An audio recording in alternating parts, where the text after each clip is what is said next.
Work with the state. Good evening, everyone. Welcome to the meeting of the Lebanon Utility Service Board for Wednesday, October 4th, 2023.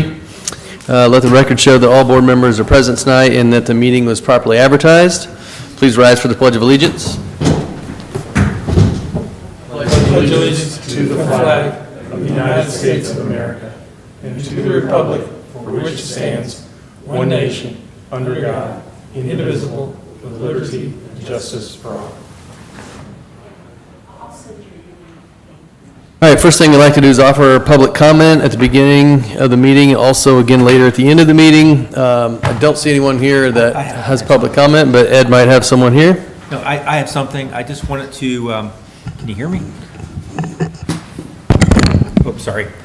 I just wanted to do a shout out for employees. We had our IMEA Lineman Rodeo, and we had a couple of crews participate. I have Sandra putting up a picture of some of our guys on there. In attendance were Dustin Shirley, Kyle Catron, Jeff McNew, Chris Bohannon, and Evan Culley. And I really enjoy that they do these lineman rodeos because they do skill building for doing their jobs as linemen and compete with others. It's sort of a gamification of their job, and it's a lot of fun and shows a lot of pride in Lebanon Utilities. There's the guys. And our journeyman team, they got second place in the Hurt Man Rescue, second place in the double arm build, and overall second place as a team to our journeymen to be congratulated. And individual journey lineman Jeff McNew, third place on the Hurtman Rescue, third place in the alley arm, third place in the 200 amp service, and overall got third place. And our apprentices were there as well, but we're glad they were there, and they showed a lot of pride. So just wanted to thank our guys for doing that, and just want to shout them out for the public and the board. Great, thank you, Ed. Appreciate it. I'll add a little bit to that. So the Lawrenceburg hosts this event, and there's a Fall Fest in Lawrenceburg, and they try to make it a family thing. So our guys probably, some of them took their families, and you have this Fall Fest, and it's just a neat time. It's like a lineman Olympics is what it is on a year-to-year basis, and it's kind of fun. So they know up front a couple of the events like pole climbing or different things, but they also have mystery events that they don't tell them until they get there that they have to participate in. So it's a neat event for them, and I'm glad we participate, and I'm glad our guys do well. That's good stuff. Congrats, guys. Okay. Any other public comment?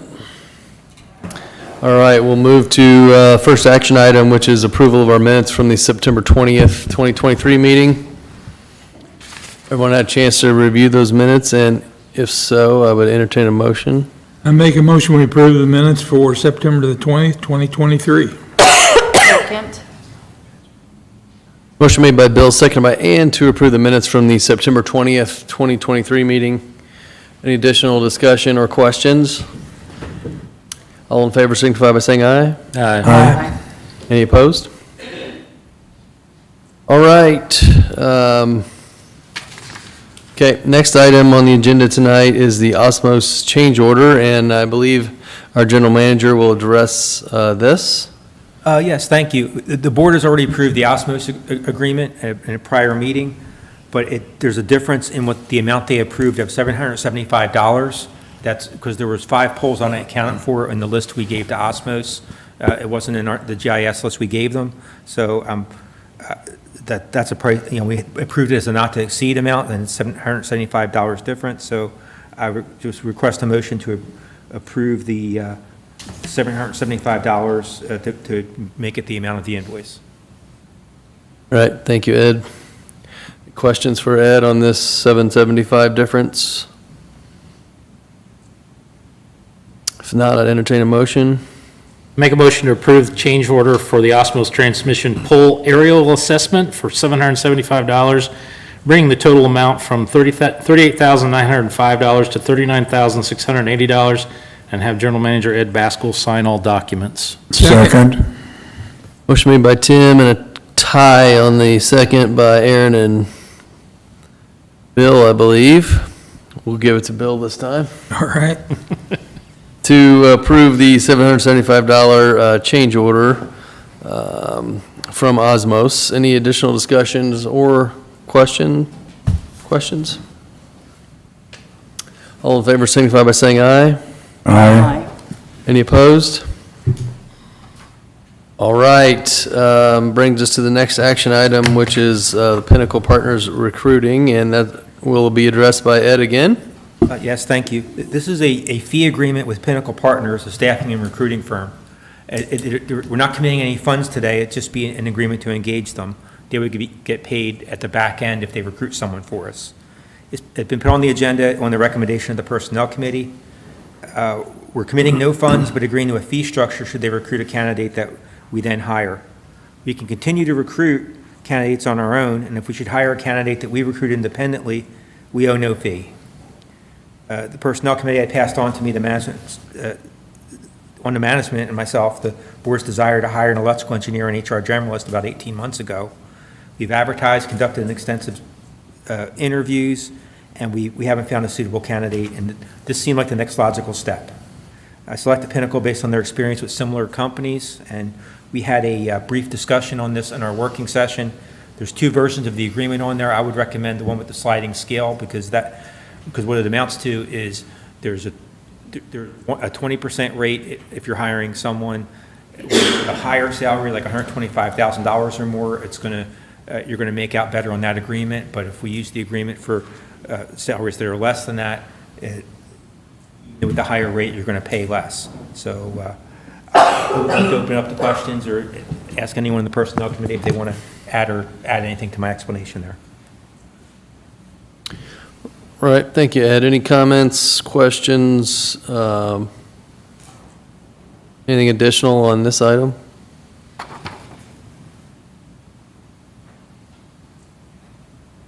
Okay, like Ed mentioned, it's not committing any funds. Any fees would be paid if a candidate is recruited and we decide to hire that person. So if there are any other questions, I would entertain a motion.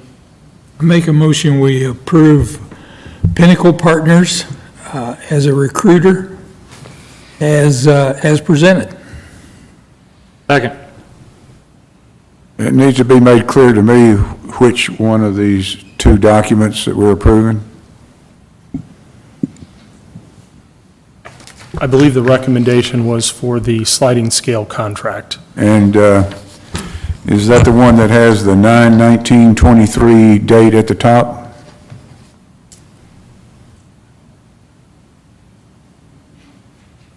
Both should be about the same. Well, one of them has a date and one of them doesn't. So it's this one?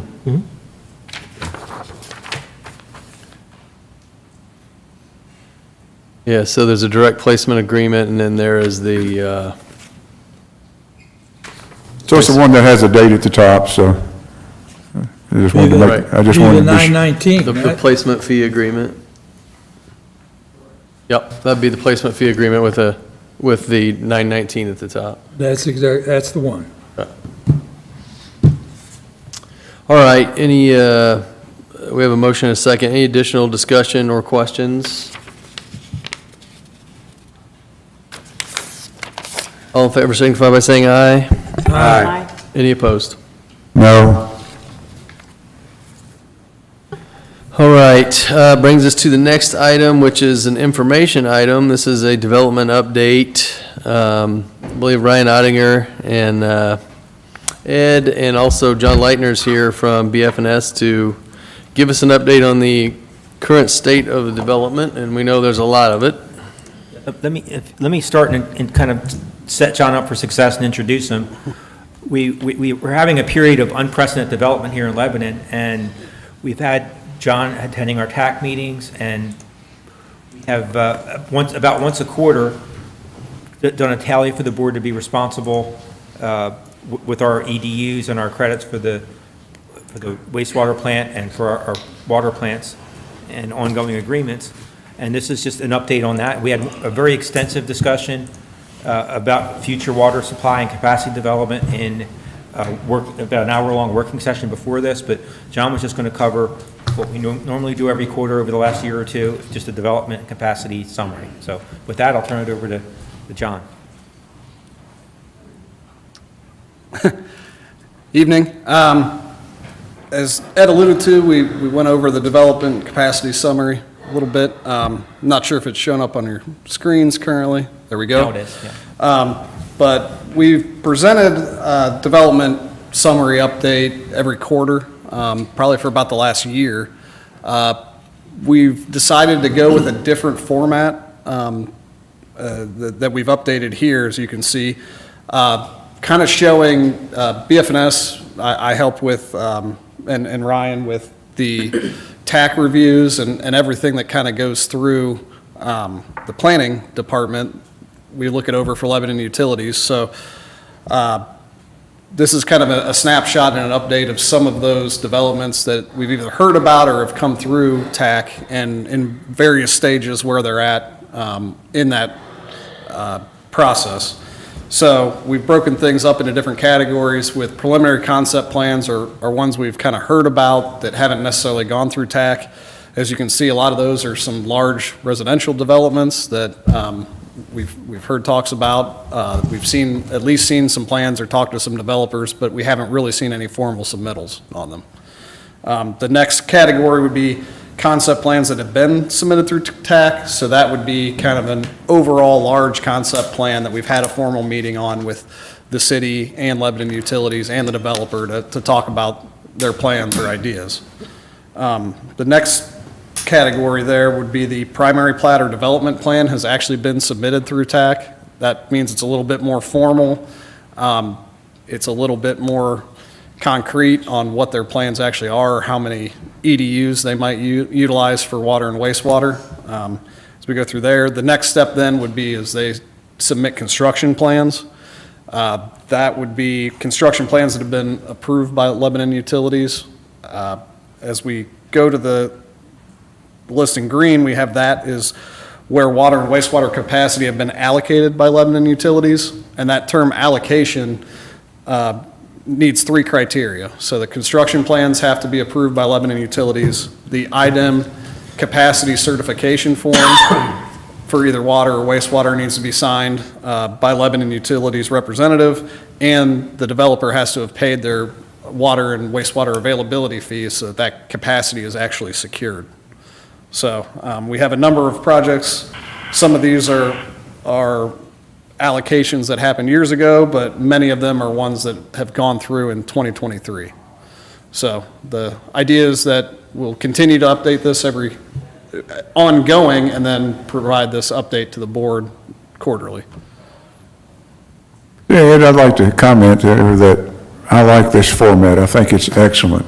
This meets my perceived needs as staying on top of what's in the pipeline, what we're using now, and what's projected for the future. And I just want to thank you for this excellent format. Thank you, and I kind of need to attribute that to Ryan and John, who did most of the hard work doing this, so thank you, guys. Right, any questions for John while he's on the podium? Thank you, John, appreciate it. Thank you, John. Okay, next item is approval of our claims, payrolls, and transfers for October 4th, 2023. Everyone had a chance to review those claims and other items, and if so, I'd entertain a motion if there are no questions or discussion.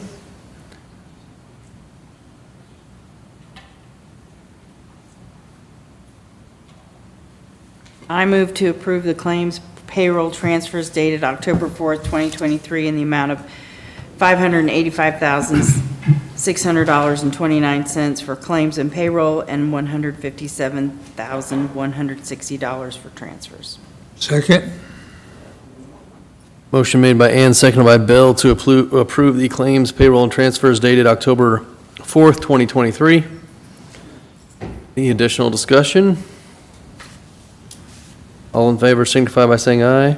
Aye. Any opposed? Okay, next item is any other business that comes before the board. Any board members have anything to add tonight? Ed, anything else from you? No, sir? All right.